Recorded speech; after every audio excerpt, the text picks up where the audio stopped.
Hello everyone, मैं केशव शर्मा आप सबका आपके अपने YouTube channel playful math education में आप सबका वेलकम करता हूँ।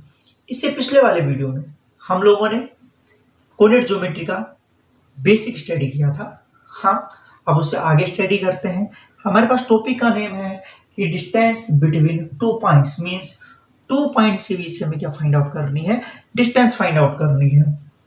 इस टॉपिक को एक्सप्लेन करने से पहले सिंपल सा क्वेश्चन पूछता हूँ जो आप लोगों ने शायद हो सकता है class third fourth fifth six में स्टडी किया हो और आप सबको उसका आंसर आता भी होगा, केवल मैं चेक करना चाह रहा हूँ मैं। अगर मान लीजिए कि आपके पास एक पॉइंट ए गिवन है, इस पॉइंट ए की इस पॉइंट ओ से जो डिस्टेंस गिवन है वो गिवन है 2 किलोमीटर एंड इस पॉइंट बी की इस पॉइंट ओ से डिस्टेंस गिवन है 5 किलोमीटर। तो हमें बताना है कि इन दोनों पॉइंट्स के बीच की डिस्टेंस क्या होगी। Let's think. राइट, आप लोगों ने राइट सोचा है, क्लियर, कि 5 kilometre minus 2 kilometre is equal to 3 kilometre. Means इन दोनों पॉइंट्स के बीच की डिस्टेंस कितनी होगी हमारे पास, 3 किलोमीटर। अब नेक्स्ट माइंड में क्वेश्चन क्रिएट हो रहा है आपकी कि सर अगर हमें यही स्टडी करना था तो ये तो हमने थर्ड फोर्थ में स्टडी किया है, फिर हमें दोबारा ये स्टडी कर नहीं, हमें ये स्टडी नहीं करना है, क्योंकि हमारे पास यहाँ ए और बी की एक फिक्स वैल्यू गिवन है, जबकि क्लास 10th में यहाँ पर आपको फिक्स वैल्यू ना गिवन होकर आपको इनके क्या गिवन है, कोऑर्डिनेट्स गिवन है। मींस ए और बी के कोऑर्डिनेट्स गिवन होंगे और उसके बाद आपको से पूछेगा कि इन दोनों पॉइंट्स के बीच की डिस्टेंस क्या होगी।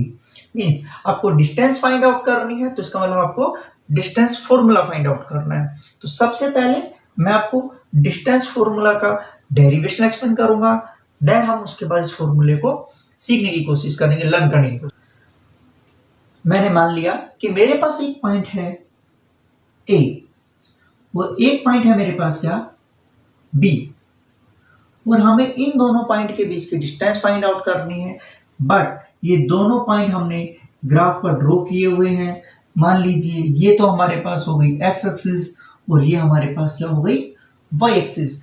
जिस पॉइंट पर एक्स एक्सिस और वाई एक्सिस आपस में इंटरसेक्ट करती हैं वो पॉइंट हमारे पास क्या कहलाता है, ओ, मींस ओरिजिन। क्लियर।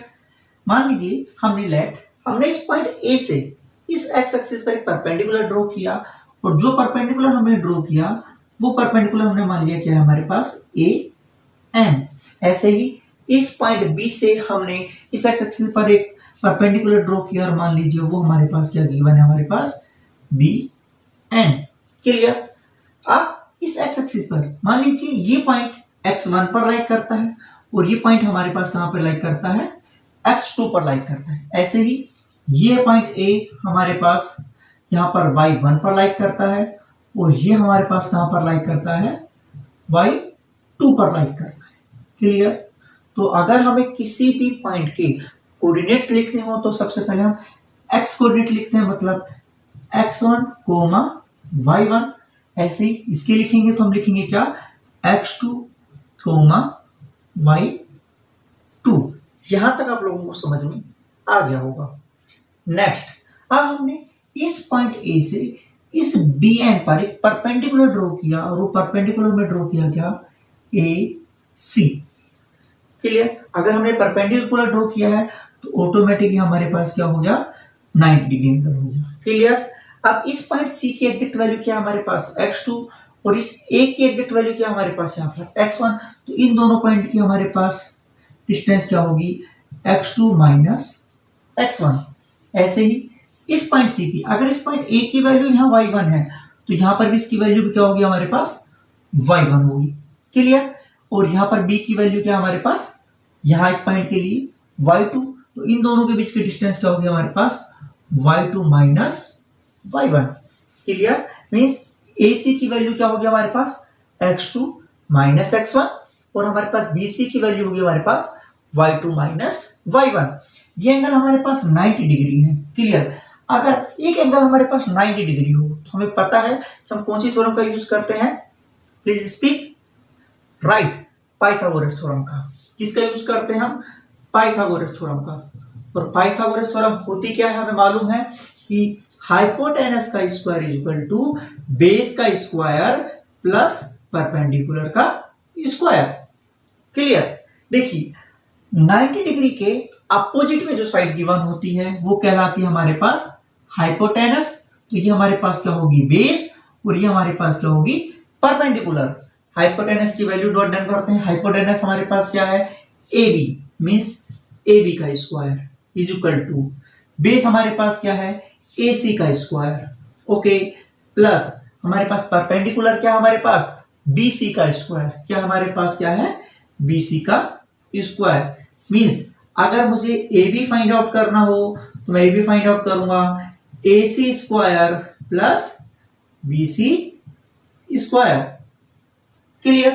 अब मेरे पास A B is equal to A C की वैल्यू मेरे पास क्या गिवन है x2 minus x1 means x2 minus x1 का whole square plus y2 minus y1 का होल स्क्वायर। और यही हमारे पास क्या होगी ए और बी पॉइंट के बीच की डिस्टेंस होगी। मीन्स ए बी की वैल्यू क्या होगी हमारे पास under root x2 minus x1 का whole square plus y2 minus y1 का होल स्क्वायर। ये हमारे पास क्या होगी डिस्टेंस होगी। क्लियर। आप लोगों को यहां तक समझ में आया होगा। कोई डाउट। अभी हम लोगों ने डिस्टेंस फॉर्मूला का डेरिवेशन फाइंड आउट किया। मींस हमारे पास डिस्टेंस फॉर्मूला क्या निकल कर आया under root x2 minus x1 का whole square plus y2 minus y1 का होल स्क्वायर। हम अदर वर्ड्स में कह सकते हैं इसका मतलब क्या हुआ कि under root difference of x coordinate का whole square plus difference of y coordinate का स्क्वायर।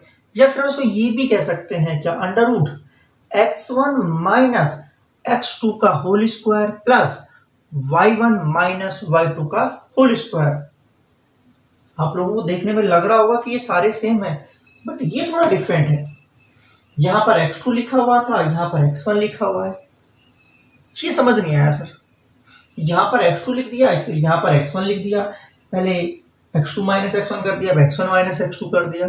तो समझते हैं ये तीनों ही राइट है तीनों का मतलब ही सेम होता है। समझिए कैसे। मान लीजिए कि मैं दो नंबर अपने आप को लेट सपोज कर रहा हूं। एक नंबर मान लिया मैंने 4 है और एक नंबर मेरे पास क्या है 3। बट अगर मैं 4 माइनस 3 करता हूं या फिर 3 माइनस 4 करूं दोनों को माइनस करने पर यहां मेरे पास आता है 1 और यहां मेरे पास आता है -1। मीन्स अगर मैं x2 में से x1 को माइनस करूं या x1 में से x2 को माइनस करूं तो इन दोनों का आंसर तो सेम आएगा बट जो डिफरेंस होगा वो किसका होगा साइन का डिफरेंस होगा। मीन्स नंबर तो हमारे पास सेम आएगा बट इनका साइन क्या होगा डिफरेंट होगा। बट जैसे ही मैं इस नंबर का स्क्वायर करता हूं और इस नंबर का स्क्वायर करता हूं तो इसका स्क्वायर भी कितना हो जाता है 1 और -1 का स्क्वायर भी कितना हो जाता है 1। मीन्स जो वैल्यू यहां पर आएगी सोल्व करने पर और जो वैल्यू यहां पर आएगी सोल्व करने पर उसके बाद जैसे मैं इन दोनों नंबर का स्क्वायर कर दूंगा तो स्क्वायर करने के बाद ये दोनों के आंसर क्या होंगे सेम होंगे। मीन्स चाहे हम x2 माइनस x1 का होल स्क्वायर करें या x1 माइनस x2 का होल स्क्वायर करें ये दोनों आपस में क्या होते हैं राइट होते हैं। तो डिस्टेंस फॉर्मूला हमारे पास क्या होगा हम इन तीनों में से किसी को भी लर्न कर सकते हैं। हम इस पर बेस हम क्वेश्चंस को सोल्व करना स्टार्ट करते हैं। कितने क्वेश्चंस बन सकते हैं पहले हम सिंपल क्वेश्चन को सोल्व करने की कोशिश करते हैं जो सीधा इस फॉर्मूले पर बेस है। फिर थोड़े ट्रिकी क्वेश्चन सोल्व करेंगे जो इस फॉर्मूले का तो हम यूज करेंगे बट थोड़े माइंड का भी यूज करेंगे। मीन्स थोड़ा नंबर्स के साथ हम प्लेइंग करेंगे खेलेंगे। क्लियर। तो क्वेश्चन हमारे पास जो गिवन है वो क्वेश्चन हमारे पास है ये हुआ है। देखिए find the distance between 2 points. हमारे पास 2 पॉइंट्स गिवन है उनके बीच में हमें क्या करनी है डिस्टेंस फाइंड आउट करनी है। सॉल्यूशन समझ लीजिए। मान लीजिए लेट द पॉइंट मान लिया हमने ये पॉइंट तो हमारे पास क्या है A और ये पॉइंट हमारे पास क्या है B। Means let the point A की कोऑर्डिनेट हमारे पास गिवन है 3,4 एंड B के पॉइंट हमारे पास गिवन है कितने हमारे पास 6, क्या है 5। हमें क्या फाइंड आउट करनी है डिस्टेंस फाइंड आउट करनी है तो वी नो डेट हम जानते हैं क्या कि डिस्टेंस फॉर्मूला हमारे पास क्या होता है, हमारे पास डिस्टेंस फॉर्मूला होता है अंडर रूट, कुछ भी लिख सकते हैं, चाहे x2 में से x1 को माइनस करने वाला लिख दो, चाहे x1 में से x2 को x1 माइनस x2 का whole square plus y1 minus y2 का होल स्क्वायर। क्लियर। देखिए यहां अभी मैंने स्टार्टिंग में जब पहला वीडियो अपलोड किया था तो मैंने आपको बताया था कि यहाँ पर जब भी हम किसी भी पॉइंट के कोऑर्डिनेट लिखते हैं तो पहले एक्स एक्स के कोऑर्डिनेट लिखे जाते हैं। मींस ये तो हमारे पास क्या हो गया x1 और ये हमारे पास क्या हो गया y1, ऐसे ही हमारे पास क्या हो गया x2 और ये हमारे पास क्या हो गया y2। वैल्यू पुट करते हैं अंडर रूट का अंडर रूट, x1 की वैल्यू हमारे पास कितनी है 3 माइनस x2 की वैल्यू हमारे पास कितनी है 6 का होल स्क्वायर प्लस y1 की वैल्यू मेरे पास कितनी है 4 माइनस y2 की वैल्यू मेरे पास कितनी है 5 का whole square. Okay, under root का अंडर रूट 3 में से -6 को माइनस किया तो मेरे पास कितना आया -3 का होल स्क्वायर प्लस इसको माइनस किया तो -1 का होल स्क्वायर। क्लियर। मैं इसको लिख सकता हूं अंडर रूट का अंडर रूट, ये मेरे पास कितना हो गया 9 और ये मेरे पास कितना हो गया 1। मींस इन दोनों को मैं क्या लिख सकता हूं अंडर रूट 10 और अंडर रूट, और यही मेरे पास क्या होगा इसका आंसर होगा। क्लियर। मींस इन दोनों पॉइंट के बीच की डिस्टेंस क्या होगी अंडर रूट 10। क्लियर। कोई डाउट आप लोगों को समझ में आ गया होगा जो आज हमने डिस्टेंस फॉर्मूला का डेरिवेशन समझा, उस फॉर्मूले से बेसिक क्वेश्चन को हमने आज समझा है। अगर आप लोगों को कोई डाउट हो तो प्लीज कमेंट्स बॉक्स में लिखिए, मैं आपके डाउट्स को क्लियर करूंगा। और अगर आप लोगों को ये वीडियो अच्छा लगा हो तो प्लीज आप इसे लाइक कीजिए, शेयर कीजिए और सब्सक्राइब कीजिए। क्लियर। नेक्स्ट वीडियो से पहले मैं एक इंपॉर्टेंट इंफॉर्मेशन देना चाहता हूं आप लोगों को कि जो नेक्स्ट वीडियो मैं अपलोड करूंगा उस वीडियो में जिन क्लास 10th RBSC का जो मैथ का पेपर अभी 3 मई के बाद कभी भी होगा, अनुमान है मुझे कि शायद करीब 18 या 20 मई के आसपास वो पेपर कंडक्ट हो बोर्ड के द्वारा। तो उन स्टूडेंट्स के लिए अगले वाले वीडियो में कुछ स्पेशल सरप्राइज होगा, तो प्लीज नेक्स्ट वीडियो का वेट करें और देखें कि आप लोगों के लिए इसमें क्या सरप्राइज है। Thank you very much.